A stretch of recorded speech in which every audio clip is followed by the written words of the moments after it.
abandoning its principles by those hoping to see more transparent political donation laws introduced into Tasmania. But the opposition's decision to scrap its proposed amendments puts the heat back on the government amid speculation the Liberals don't want to progress their own reform.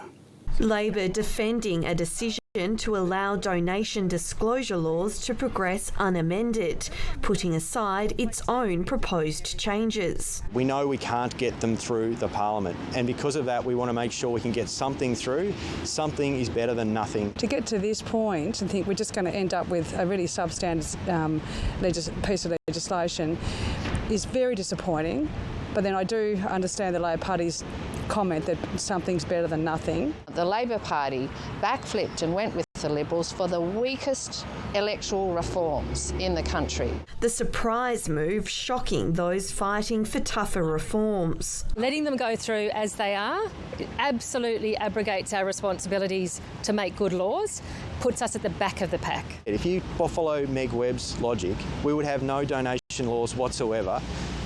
We think that what we're doing gives us a chance of having some disclosure laws in place. We think we can't make the perfect be the enemy of the good here. That's the sort of statement that comes from politicians who are trying to make excuses for letting go of all their principles and doing things that are in self-interest and expedient for their party. They've now done a flip-flop, a backflip or a backflip, better expressed, and we can now get on with the job. But Labor's move puts the pressure on the government to make its legislation law before the next election. There may well be time if the Parliament runs near to full term for the bill to be implemented. They'll need to work with the Tasmanian Electoral Commission to get everything in order so that the laws can be proclaimed.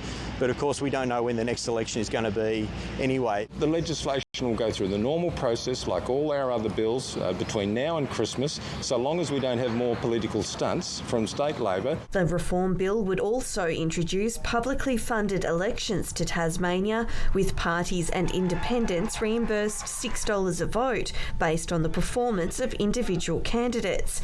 Kevin Bonham says that model is deeply flawed and helps the party that's already winning. And this will disadvantage some parties. If you vote for someone and they don't get 4%, then that's no money. And potentially, by voting for the candidate you chose, you could cause your party to miss out on $17,000 of public funding. That is obviously unfair. Imogen Elliott,